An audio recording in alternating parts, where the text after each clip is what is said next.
My father's name flashes on my phone screen for the fifth time today.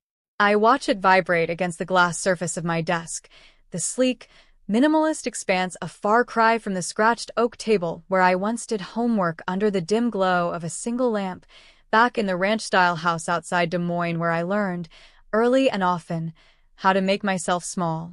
Outside my window, Chicago's skyline glints in the late afternoon sun, 50 stories up and nearly 1,000 miles from the place where love felt like a reward I could never quite earn. I hover my finger over ignore again. The leather chair beneath me creaks as I shift my weight. The phone falls silent. 3 seconds later, an email notification appears, from Lawrence Reynolds. Subject line: Your sister needs you. Last chance. My stomach tightens as I open it. The words blur together until the final line snaps into sharp, cruel focus. Chloe's wedding is the most important event of her life. Be there, or forget about any future support. A voicemail notification pops up next. I press play and set the phone on speaker. Maddie. It's your father. His voice fills my apartment, commanding, impatient, the same tone he used when I was 10 and forgot to take out the trash. I don't know what game you're playing, but this has gone on long enough. Your sister's wedding is in 2 weeks, and the festivities start this weekend. If you can't put aside whatever grievance you have for Chloe's special time, then you can forget about any future support from this family. Your mother is beside herself with worry. Call me back. Immediately. A bitter laugh escapes me, short, sharp, like a cough. I cross to the closet and pull out a frame tucked behind winter coats. The gold embossing catches the light. Maureen and Reynolds. Bachelor of Science in Data Science. Summa cum laude.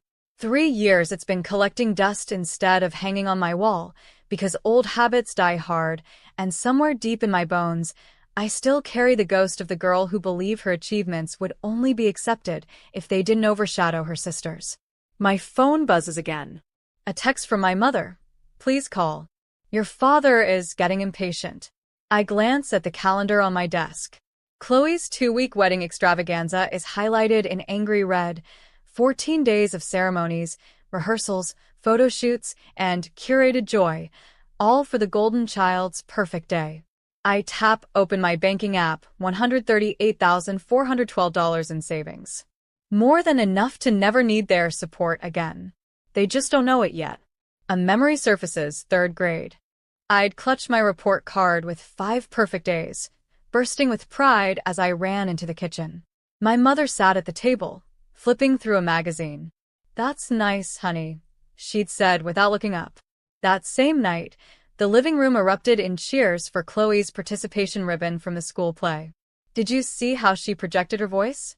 She was the best one up there. My father's face glowed with pride while I sat invisible on the stairs, knees pressed to my chest. The science fair my sophomore year, I won a blue ribbon for analyzing local water quality in our county watershed. The chairs where my parents should have sat were empty.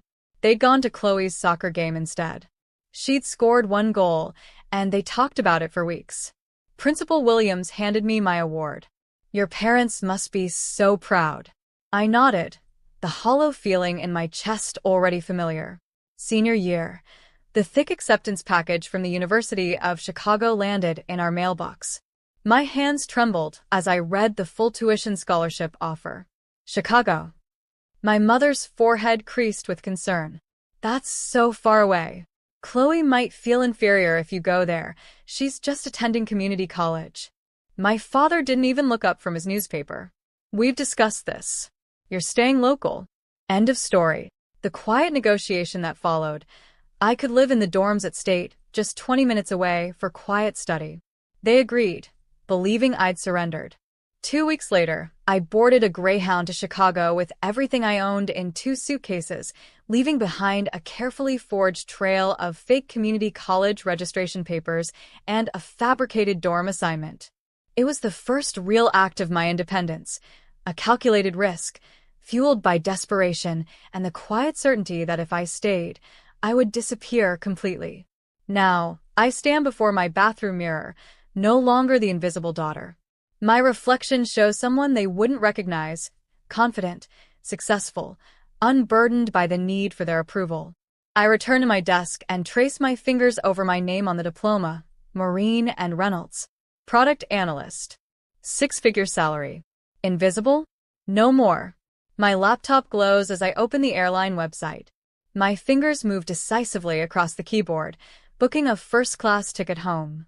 Time they finally see me, I whisper to my reflection in the darkened screen. I pack my designer luggage with precision, tucking the diploma between layers of silk and wool.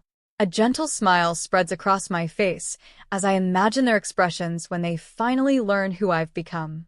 Have you ever had to hide your success from the people who should have celebrated you most? What would you do if your family only valued you when they needed something from you? My homecoming is about to teach them a lesson they never expected. The rental car crunches over familiar gravel as I pull into the driveway. Behind me stretches a florist's van, unloading cascades of white roses. My childhood home has been transformed into something out of a bridal magazine. Ivory fabric swags draped across the porch railings, string lights woven through the hedges, every surface polished to a gleam. My mother opens the door before I can knock. Her hair is colored a precise shade of honey blonde, not a strand out of place. Maddie. Finally. Her hug feels like a performance, too stiff, too brief. Decided to support your sister, I see. Inside, the house smells of vanilla candles and fresh paint. Wedding planning has turned every room into a staging area, mood boards on the fridge, fabric swatches pinned to the walls, seating charts taped to the mirror. My father emerges from his study, reading glasses perched on his nose. He doesn't hug me, just nods over a clipboard. Good you're here. The programs need to be folded, and these guest welcome bags assembled. He thrusts the clipboard into my hands. Chloe needs these done by 4. I just walked in the door, Dad. And now you have something useful to do. Chloe appears at the top of the stairs, phone pressed to her ear. No, I specifically said cascading arrangement, not gathered. This is literally ruining everything. She spots me and holds up one finger, the universal sign for wait. You understand, she adds into the phone, voice dropping. This is the most important day of my life. When she finally descends, she air kisses near my cheek. Maddie. Thank God. The caterer's threatening to quit, and Mom is useless with the seating chart. Nice to see you too, Chloe. Elliot's planning this surprise for the reception, and I need to make sure it coordinates with everything else. Elliot. I set down my bag. My mother supplies the answer. You'll meet him at dinner. He's absolutely wonderful. Such a brilliant investor. A crypto millionaire. Elliot Lawrence, Chloe corrects with obvious pride. Elliot arrives at precisely 6:30, carrying an expensive bottle of wine and wearing a smile that doesn't quite reach his eyes. He's taller than I expected, with the kind of clean-cut handsomeness that belongs in commercials for luxury watches. The mysterious sister finally appears, he says, gripping my hand too firmly. Chloe said you were some kind of computer genius, hiding away in the big city. Product analyst, I correct. Sounds intense. He winks. I've got some friends developing an AI trading platform, revolutionary stuff. We should talk shop sometime. During dinner, Elliot dominates the conversation with tales of crypto investments and exclusive opportunities. My father hangs on every word. So, which exchanges do you primarily trade on? I ask during a rare pause. Elliot's smile freezes for half a second. Oh, a mix. Mostly private platforms. Exclusive access through my network. Fascinating. And your company's based where? We're decentralized, he replies smoothly. The beauty of blockchain, right? I've got partners in Singapore, Zurich, Dubai. My father shoots me a warning look. Maddie, not everyone wants to discuss business at dinner.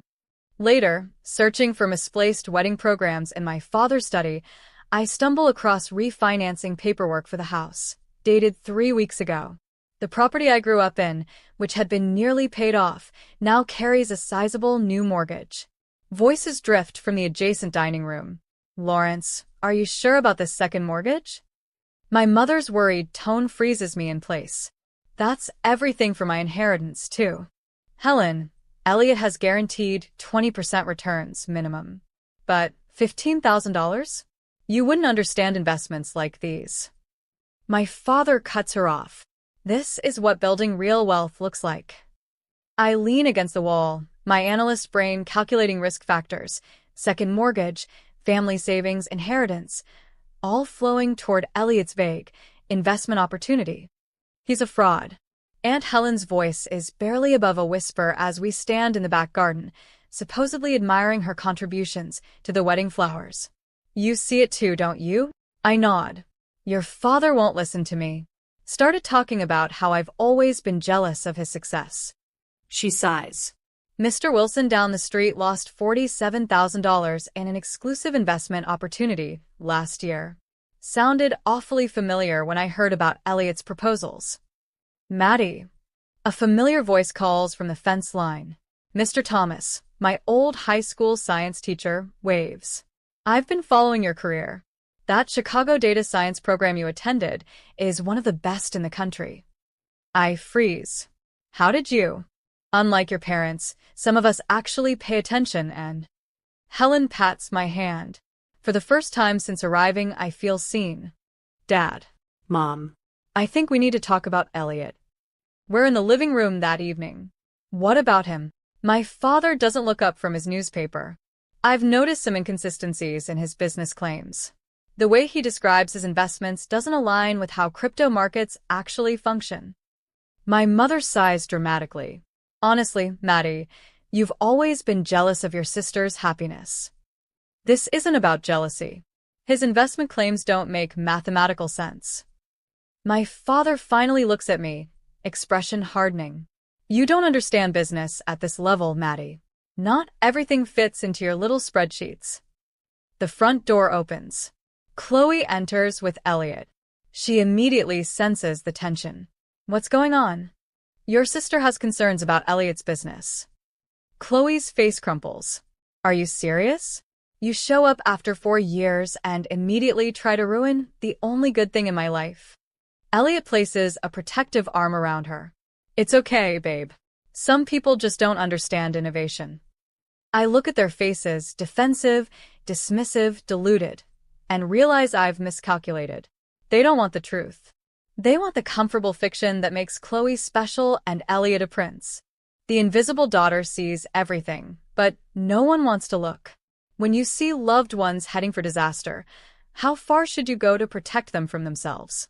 Would you risk further rejection to save a family who never appreciated you? I tuck myself into the corner booth at Rosie's coffee shop, the same spot where I studied calculus during high school. The vinyl seat squeaks beneath me, familiar yet foreign now. My laptop screen glows with open tabs, business registries, investment forums, social media profiles. 3 previous identities stare back at me. Ethan Lewis, Edward Lambert, Elliot Lawson. Now, Elliot Lawrence. Same man. Different names. Same charming smile. Different victims. I sip my black coffee, its bitterness matching the taste in my mouth as I connect unmistakable. Need a refill? Margie, the same waitress from my teenage years, appears at my elbow. Her eyes widen as she studies my screen. My cousin lost everything to a man who looked just like that. Called himself Edward something. My stomach tightens. Lambert. That's it. Investment scheme. Left town right before the wedding. Broke her heart and emptied her savings. Would she talk to me? A woman in her 50s sits across from me 2 hours later, hands trembling around her mug. I thought I was special, Karen whispers. He made me feel chosen. She slides a folder across the table. Photos, bank statements, police reports that went nowhere. He disappeared 3 days before our wedding, along with $60,000 and my mother's heirloom ring. The photographs confirm what I already know. The account statements show transfers to untraceable offshore accounts.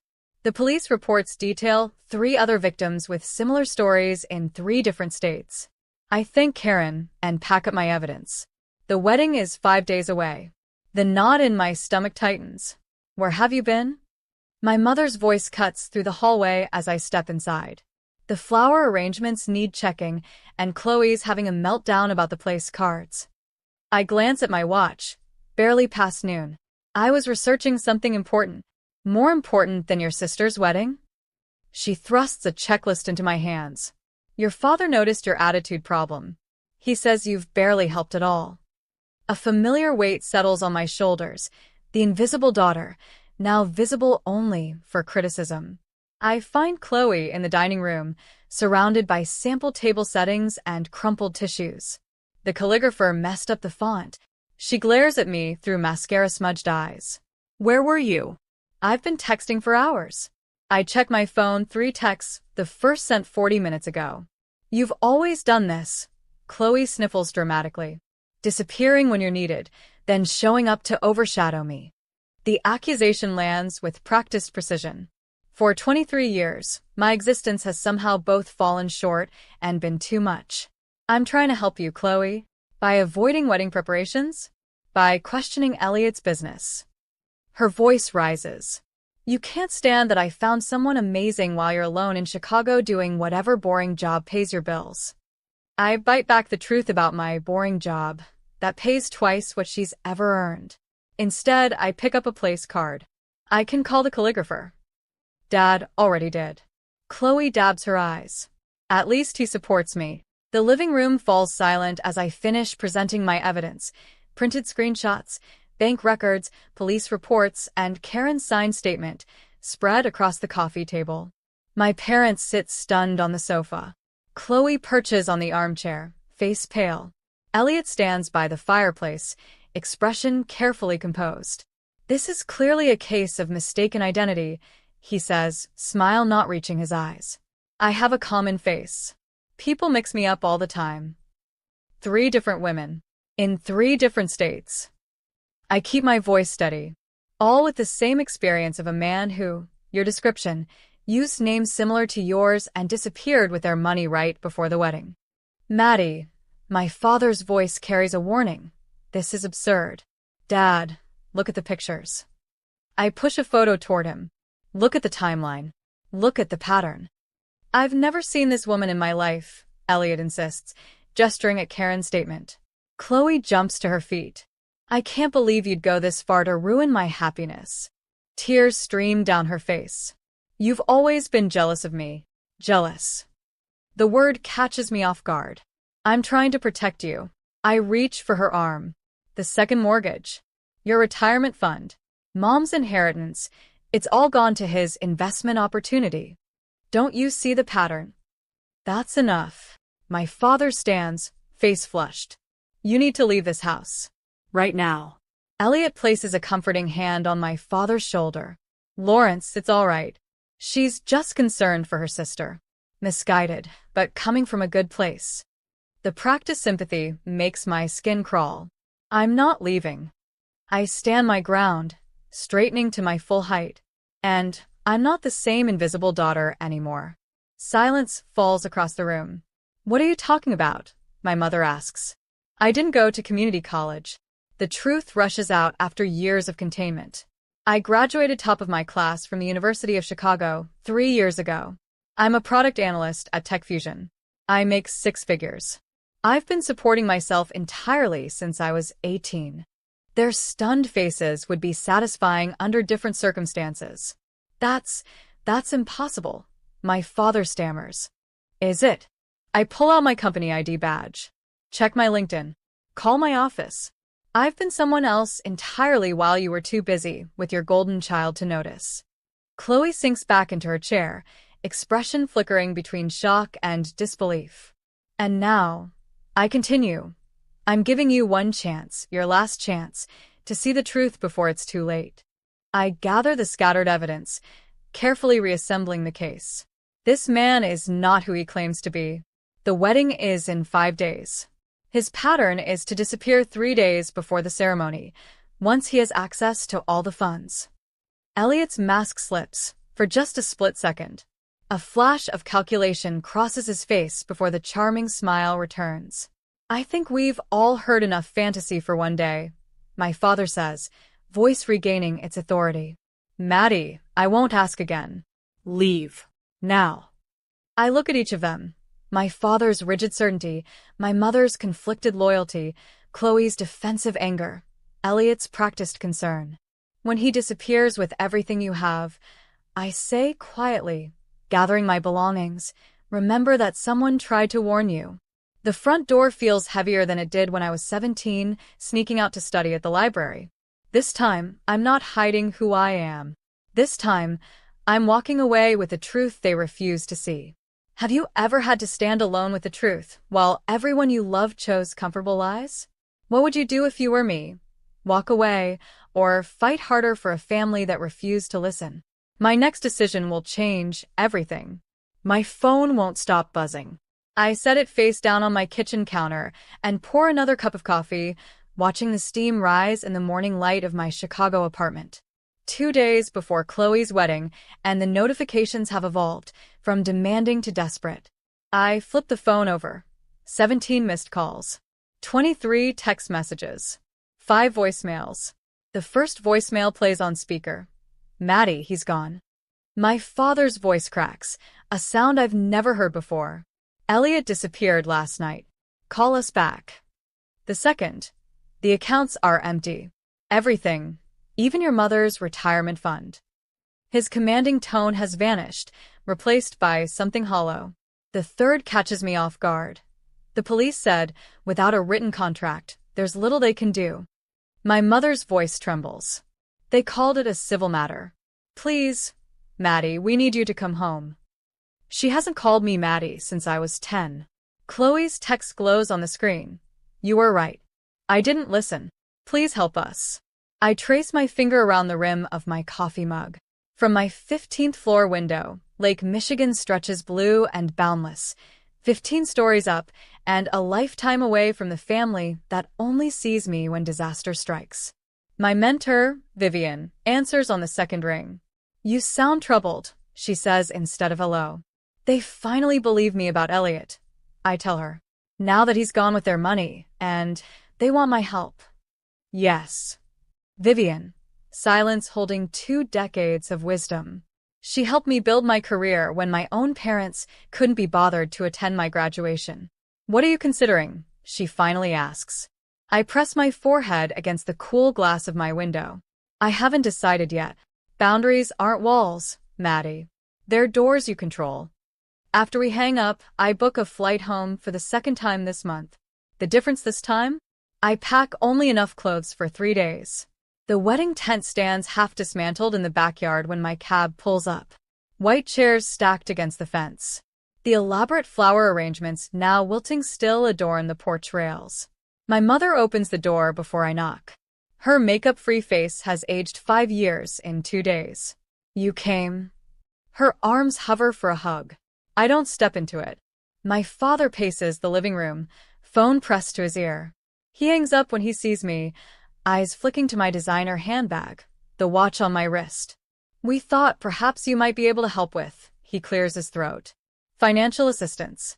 Until we sort this out. What will the Hendersons think? My mother wrings her hands. And the country club board. Your father is treasurer. Chloe sits curled on the couch, wearing sweatpants and one of my old high school t-shirts. Must have found it in my former bedroom. Her eyes are swollen. If you had been more supportive from the beginning, I might have listened. Her voice lacks its usual edge, but the blame lands familiar nonetheless. You were always so negative about him. I set my handbag on the coffee table and unbutton my coat. The living room feels smaller than I remember. The walls still display Chloe's dance trophies, not a single one of my academic achievements. I can help with some things, I say, voice steady. Not all. My father straightens. Maddie. As your daughter, I can help you file police reports properly. I can contact my colleague who specializes in financial fraud recovery. I can connect you with a lawyer who handles cases like this. I tick the points off on my fingers. I cannot replace the money you lost. The silence stretches taut between us. But I make 6 figures. I have substantial savings. And I will not sacrifice my financial security to rescue you from a situation I explicitly warned you about. My father's face reddens. This family has supported you your entire life. A laugh escapes me, short, unexpected. Did you? When you put a roof over my head and food on the table. That's the legal minimum, Dad. Chloe uncurls from the couch. So, you're just going to abandon us, after being right? Is that what matters to you? Being right? I meet her gaze steadily. What matters to me is being respected. Being heard. I exhale slowly. You need me now, but you've never wanted me. There's a difference. My mother collapses into a chair. How can you be so cold? I learned from experts. The words slip out before I can catch them. For the first time, they all truly look at me, not through me or past me. They see the woman who built herself without their notice, who succeeded without their approval. These are my boundaries, I say quietly. I will help you navigate this legally. I will stay 3 days. I will not empty my savings account or cosign loans. Those are my terms. My father starts to speak, stops, then tries again. When did you become this person? When you weren't looking. Is it our obligation to help family when they've treated us poorly? My father paces the living room, each heavy footfall drumming his authority into the floorboards I once tiptoed across. As head of this family, I've always made decisions with everyone's best interests at heart. This situation requires a united front. I sit perched on the edge of the same armchair where I'd curl up with books as a child, trying to disappear. Not anymore. My mother wrings her hands, wedding ring clicking against her knuckles. Blood is thicker than water, Maddie. Surely you understand that now. The familiar weight of their expectations presses down. I straighten my spine. You've always thought you were better, Chloe's voice cracks. Her mascara-streaked face bears little resemblance to the beaming bride-to-be from wedding invitations still scattered across the coffee table. Perfect Maddie, with her fancy job and big city life. I check my watch. They've been at this for 27 minutes, the coordinated pressure, the guilt, the attempt to make me fold like the paper dolls Chloe and I once played with. She got the pretty dresses. I got the torn scraps. When I was 8, I say, voice steady, I won the district spelling bee. You told me you couldn't come because Dad had an important meeting. I raise my hand. I saw you both at Friendly's afterward, with Chloe, celebrating her participation ribbon from field day. The silence hangs thick as summer heat. 10th grade, my science project on agricultural runoff won state recognition. The ceremony was the same night as Chloe's choir concert, where she sang in the back row. You chose the concert. My mother's gaze drops to her lap. My high school graduation. You left immediately after because Chloe had a date to prom and needed help with her hair. The grandfather clock ticks in the corner, marking seconds of uncomfortable truth. Christmas 2020. I got you each thoughtful gifts based on conversations we'd had that year. You gave me a generic gift card with the wrong name on it. The front door opens with a familiar creak. Aunt Helen stands framed in the doorway, clutching her purse like a shield. I saw it all. Her voice wavers but holds. Every recital you missed. Every achievement you downplayed. I watched this child wilt while you fawned over her sister. My father's face flushes crimson. This is family business, Helen. I am family, my aunt says. Someone in this room needs to acknowledge what happened in this house. I rise from the chair, my full height suddenly apparent in this room where I spent so many years trying to shrink myself. I'll help with the house. My voice fills the space I never claimed before. I'll cover the second mortgage. I'll arrange for the credit card debt to be consolidated. Their faces flash with relief, quickly hidden. But I won't help with your reputation. I won't pretend Chloe wasn't scammed by a man any decent background check would have flagged. I won't lie to the neighbors about where the money went. I meet each of their eyes in turn. I won't attend any community functions where you parade me around as the dutiful daughter who swooped in to save the day. My father's jaw clenches. You don't get to dictate terms in my house. I do, I say, when I'm the one with the means to save it. The words taste unfamiliar, powerful, certain. My assistance comes with legal protections for me. The money will be handled through formal channels, with documentation. You won't have direct access to any funds. Think of it as a business transaction, not a family bailout. My mother's eyes widen. We're not some charity case. No. I say. Charity doesn't come with requirements. This does. I open my briefcase and withdraw 3 copies of a document my lawyer prepared. The paper makes a crisp sound as I place them on the coffee table. This outlines the terms of my financial assistance, a one-time solution, not an ongoing relationship. I'll transfer the funds to pay off the second mortgage directly to the bank. The credit card consolidation will go through a financial advisor I've selected. This is ridiculous. My father blusters, but his eyes track the papers. Second page is an acknowledgement. I tap the document. It states that for years, you consistently favored one child over the other, creating an environment of emotional neglect. My mother gasps. We would never sign such a thing. Then I'll leave. And you can explain to the bank why you can't make next month's payment. The room falls quiet except for Chloe's ragged breathing. My father reaches for his reading glasses with shaking hands. You've become hard. I've become honest. I remain standing. The world didn't break me. Neither did you. But I won't pretend anymore. He reads silently, pen hovering above the signature line, his hand trembling. Your mother and I did our best. Your best was deeply unequal. The words emerge without anger, just truth. 10 minutes later, all 3 signatures mark the page. I text my financial advisor to proceed with the arrangements we discussed. Then I pull out my phone and make a call. Miss Winters? We're proceeding with Plan A. Yes, the full arrangement. I listen briefly. Thank you. The documentation has been signed. You'll receive copies within the hour. I turn to my family. Rachel Winters is a certified financial advisor who specializes in family debt restructuring. She'll contact you tomorrow to begin the process.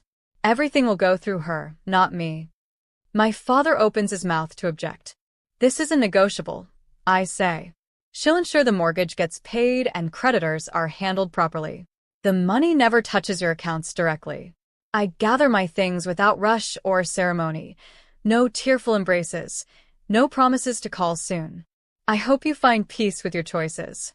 I straighten my jacket, check that I have everything. Aunt Helen follows me onto the porch. Will you be all right? The afternoon sun warms my face as I look at the street where I once waited for a school bus, dreaming of escape. I already am. I walk to my rental car, back straight, steps measured. The rearview mirror shows the house growing smaller. But I don't look back. Some bridges can't be rebuilt. And some shouldn't be.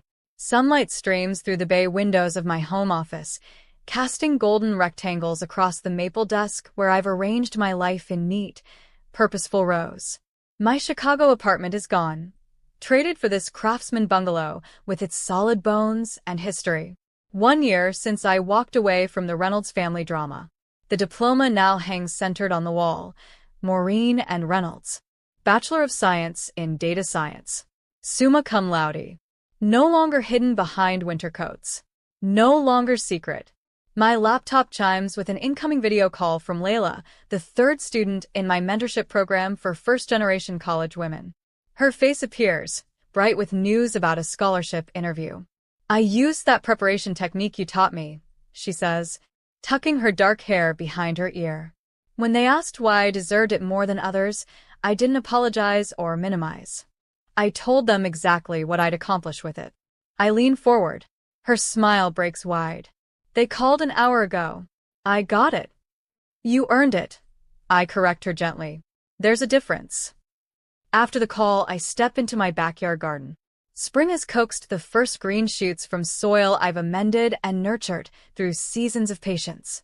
My fingers brush the tender leaves of tomato seedlings.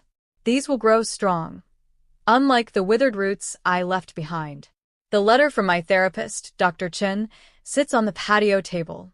1 year of weekly sessions documented in her precise handwriting.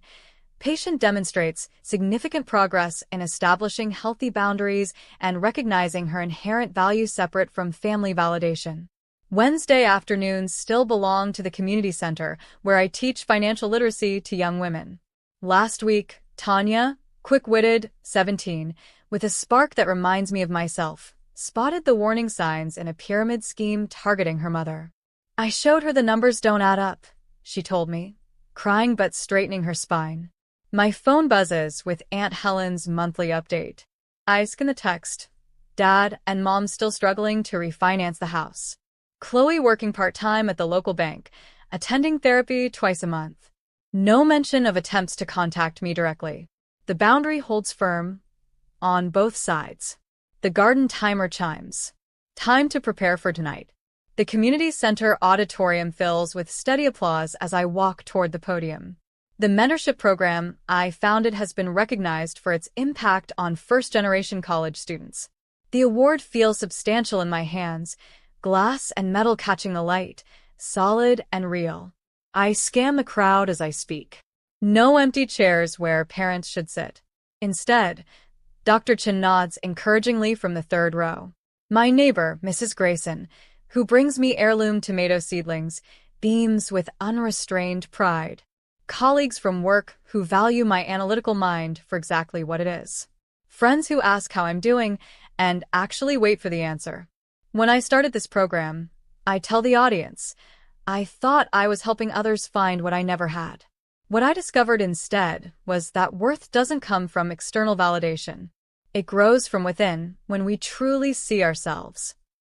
Back home, I open my laptop to finalize details for the Reynolds Visibility Scholarship for academically accomplished students whose achievements have been overlooked. The essay question reads, describe a time your contributions went unrecognized and how you maintained your sense of value. A notification pops up from Sasha, my first mentee. You saw me when no one else did. That changed everything. As twilight softens the edges of the day, I water my garden with methodical care. The tomato plants stand alongside peppers, zucchini, and herb seedlings, one chosen, planted, and tended by hands that know their own strength. The rustle of leaves in the evening breeze sounds like whispered approval. I touch the stem of a rose bush I pruned severely last fall. It's sprouting new growth, stronger than before. Some things grow stronger when cut back. I know, I whisper, a smile tugging at my lips as I survey the life I've built, thriving, rooted, and finally, completely visible.